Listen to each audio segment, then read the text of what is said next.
지난 1월 25일 오후 서울 현충원에서 열린 기무사 정치적 중립 준수 선포식에서 이석구 국군기무사령관이 냉수에 손을 씻고 백색 장갑을 끼는 세심 의식을 하고 있다. 연합뉴스 과오를 반면교사로 삼아 낡은 관행 과 적폐를 청산하고 엄정한 정치적 중립을 준수할 것입니다. 영하 15. 도의 맹추위가 덮친 지난 1월 25일 국립현충원은 청록색 정복을 갖춰 입은 수백 명이 군인들로 가득 찼다. 줄지어 선 장군들은 차례로 두 손을 냉수에 담갔다. 일명 세심수, 마음을 씻는 물이었다. 국군 기무사령부 이하 기무사는 이날 선언했다. 오로지 법과 규정에 입각해 보안방첩 부대로서의 역할에만 충실해지겠습니다. 군 첩보기관 이란 미명 아래 권력의 비밀 호위무사를 자처해온 지난날을 뒤로하겠다는 다짐이었다. 하지만 기무사 주연의 공권력 범죄는 언제나 뒤늦게 드러난다. 지금 손을 씻는다 해도 과거가 끊임없이 발목을 잡고 그래서 끊어내기가 힘들다. 민간인 사찰, 댓글 부대를 동원한 여론 조작, 불법 선거 개입 등 모자라 계엄령을 준비했다는 기막힌 사실도 마찬가지. 이미 저지른 일을 주워 담을 수도 진실을 말할 수도 없는 조직이 그들이다. 보안사에서 기무사까지 무려 41년, 그들은 왜 숱한 고비에도 허물어지지 않았을까? 경기 도 과천에 위치한 국군 기무사령부에 입고 연합뉴스 간첩 잡으며 권력의 충견으로 기무사의 기무란 중요하고도 기밀한 정무로 군사 보안과 방첩 업무를 총체적으로 지칭한다. 국내 첩보기관이란 뜻이다. 1. 948년 조선 경비대 특별조사과로 출발한 기무사는 한국전쟁을 거치며 순식간에 존재감을 불려나갔다. 분단이 고착된 1960년 대 정권의 제1과제는 대공 임무였고 바로 그 임무를 담당하는 곳이 기무사의 전신인 특무부 대와 방첩부대였던 덕이다. 도처에 간첩이 출몰하는 시대에 간첩 잡는 군인만큼 막강한 힘을 가진 자는 없었다. 암행어사의 마패처럼 특무대 방첩부란 이름이 새겨진 메달이 지급되기도 했다. 여기에 새겨진 문구에서 당시 그들이 떨쳤던 엄청난 위력을 확인할 수 있다. 본 메달의 소지자 는 시기 장소를 불문하고 행동의 제한을 받지 않는다. 유신 정권의 이르러 육해공군에 흩어져 있던 보안부대가 1977년 보안사령부, 기무사령부 위 옛 이름로 통합되자 위상은 정점을 찍었다. 정치 권력과 결탁하면서 무소불위 위 영향력을 떨친 것도 이때부터다. 당시 보안사는 권력의 충견에 다름없었다. 쿠데타로 정권을 잡은 박정희 대통령이 또 다른 쿠데타를 두려워하며 풀어놓은 감시견이자 불안한 권력을 지키기 위한 호위견이었다. 때문에 이 시기 보안사는 간첩의 동향보다 국내 주요 인사들의 동향을 파악하기에 골몰했다. 국내 통신망을 감청하는 것은 예사, 고위직 인사들을 타깃으로 대대적인 뒷조사를 벌이기도 했다. 전방위에서 끌어모은 정보들은 국방부 장관을 건너뛰어 대통령에게 바로 보고됐다. 최고 권력자를 제외 한 그 어떤 권력도 끌어내릴 만한 막강한 힘이 쌓여갔다. 전두환 전 대통령의 보안사령관 시절 모습 12.1이 사태 당시 보안사 핵심 참모들과 함께 찍은 사진이다. 한국일보 자료사진. 보안사는 권력의 속성을 가장 소성으로 배울 수 있는 곳이었다. 전국 각지에 배치된 요원들이 일사불란하 게 수집해 올리는 고급 정보들 자체가 권력의 원천이었다. 그래서일까?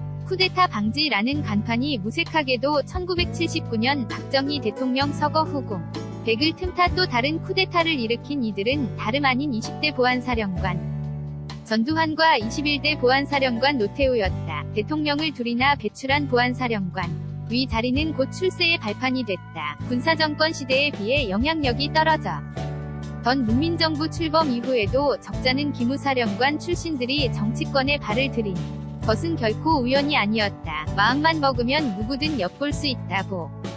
안사가 민간인을 대상으로 불법 사찰을 벌이고 있었다는 사실은 1990년 보안사 예하부대에서 근무하던 윤석양 이병의 입을 통해 처음으로 세상에 폭로됐다. 독재 정권의 품에서 꾸준히 새를 불려온 보안사령부 가기무 사령부라는 다소 생소한 이름을 갖게 된 이유다. 당시 학생운동을 하다 입대한 윤 씨는 고문에 못 이겨 동지들의 이름을 댄 후 괴로워하다 민간인 1300여 명을 사찰한 자료를 들고 타령했다. 그가 공개한 청명계획에는 김대중, 김영삼을 비롯해 각계 야당 성향 인사를 감시한 기록뿐 아니라 이들이 쿠데타를 일으키면 바로 체포할 민간인 리스트도 포함돼 있었다.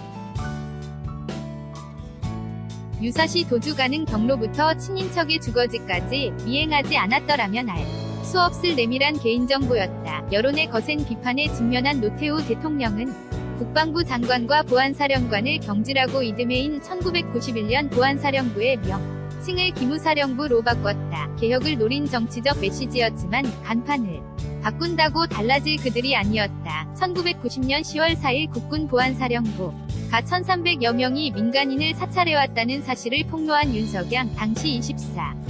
이병 한국일보 자료사진 기무사의 불법 사찰 본능은 보수정권의 기한과 함께 망령처럼 살아났다. 2009년 기무사 소속 신모 대위가 쌍용 자동차 파업 농성 현장을 캠코더로 촬영하다 현장에서 붙잡혔다. 그간 기무사가 민간인 사찰 행위를 계속해오고 있었다는 사실이 드러난 것. 법원에 제출된 영상과 수첩 기록엔 스토킹을 방불케 하는 감시의 흔적이 빼곡해 다 8개월을 따라붙은 기록엔 피해자들이 신혼집을 알아보기 위해 빌라를 방문한 사실부터 아내와 함께 보낸 소소한 일상의 순간까지 적나라하게 담겼다. 2012년 대법원은 기무사 사찰 피해자들의 손을 들어주며 1억 600만 원을 배상하라는 서울중앙지법의 원심을 확정했지만 사찰의 트라우마에서 벗어나지 못했던 한 피해자는 판결이 확정되기 직전 스스로 목숨을 끊었다. 만성적인 불안감에 시달렸다던 그의 휴대전화엔 지인은 물론 친한 친구의 번호까지 모조리 삭제돼 있었다. 직접 캠코더를 들었던 신 모대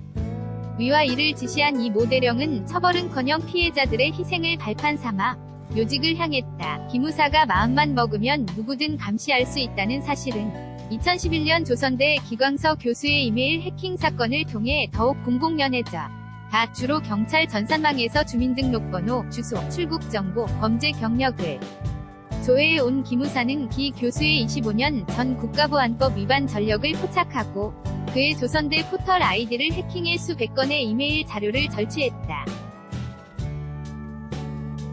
군검찰은 처음으로 기무사 압수수색을 요청했지만 기밀 유출의 위험이 있다는 이유로 청사 진입부터 가로막혔다. 기무사 내 경찰 전산망 단말 기가 수십 대인 점을 미루어 봤을 때 기 교수 외에도 수많은 민간인들 이 신원 조회 대상에 올랐을 가능성이 제기됐다. 개인정보를 빼낸 경로는 경찰에 국한되지 않았다. 국민건강보험공단 직원을 통해 공단 전산망에 수록된 민간인 62명이 개인정보를 무단 조회했다는 사실이 줄줄이 확인됐다. 시대 위 변화에 따라 방식이 진화하기도 했다. 트위터나 페이스북 같은 소셜미디어 사용이 확산되면서 소속 장병은 물론 군 미필인 남성의 개인 계정은 연스럽게 사찰의 대상이 됐다. 집회 참여 경력과 게시글의 성향을 종합해 등급을 매긴 것은 물론 가짜 계정을 통해 친구를 맺은 뒤 정보를 빼내면서도 이미 공개된 정보이기 때문에 합법적이라며 빠져나갔다. 지난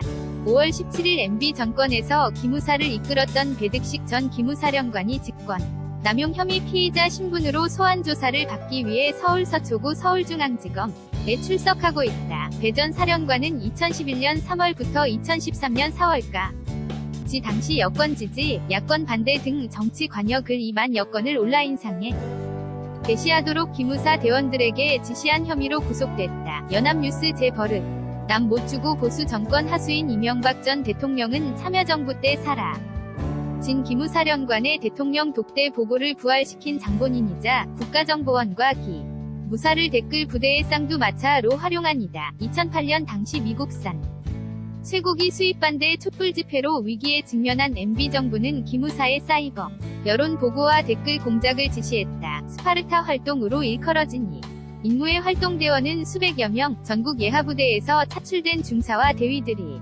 비는 시간마다 PC방을 방문해 지인의 명의로 댓글을 다는 식의 게릴라성 활동을 한 것으로 밝혀졌다. 정해진 직책이나 전담 영역 없이 유령처럼 활동한 이유는 흔적을 남기지 않기 위함이었다. 권력에 힘을 실어주기 위한 전방위적 노력은 사이버 공간에만 그치지 않았다. MB 정권의 우호적인 보수 단체를 물밑 지원하며 맞불 집회를 열게끔 유도한 것 역시 기무사 였다. 박근혜 정부에서도 그냥 하던 대로 했다. 2012년 18대 대선 당시 기무사는 박근혜 후보의 당선을 위해 보수단체를 결집하고 문재인 후보 캠프에 참여한 예비역 장성들을 사찰했다. 문 후보를 비방하는 댓글로요.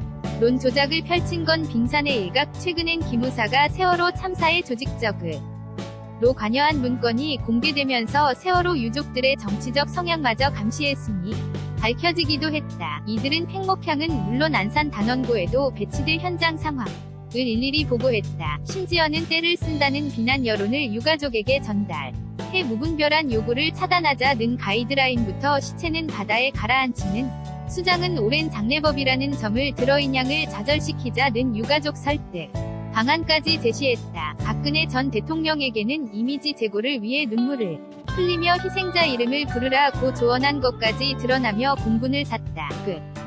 로부터 5일 뒤인 2014년 5월 19일 대국민 담화에서 박 전 대통령은 기무사의 제언을 충실히 따랐다. 세월호 참사 한 달째였던 2014년 5월 19일 박근혜 전 대통령이 청와대 춘추관에서 대국민 담화를 발표하고 있다. 이날 박 대통령은 희생자 유가족 및 실종자 가족을 포함한 국민을 상대로 대국민 사과를 하는 도중 눈물을 흘렸다. 고연권 기자 기무사 금이 기회다. 계엄령 문건에 충격이 채 가시기 전인 지난달 30일 기무사가 노무현 전 대통령과 당시 윤광웅 국방부 장관 사이에 오간 통화 내용까지 감청했다는 사실이 알려졌다. 국방부 장관의 유선 전화가 군용 전화였기 때문에 합법적으로 도청이 가능했다는 것이다. 현행법상 기무사는 작전수 행이라는 명분만 내걸면 법원의 영장 없이도 국내 통신망을 무차별적으로 감청할 수 있다. 지난해 12월에는 군의 댓글 공작 혐의를 자체 조사하고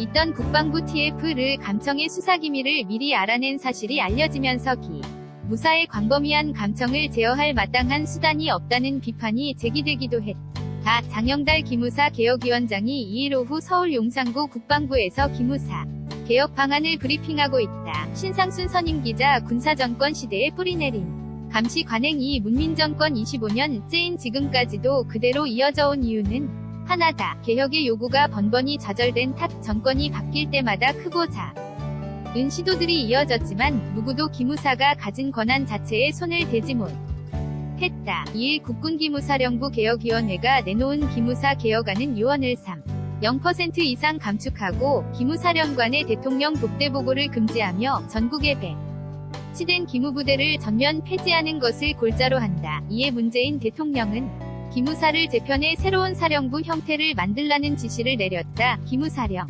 개정으로 조직의 힘을 빼고 다시 명칭도 바뀌게 된다. 군사 독재 시대에 잔재인 기무사의 해체 수준 위 개혁이 필요하다는 인식을 절감한 조치다.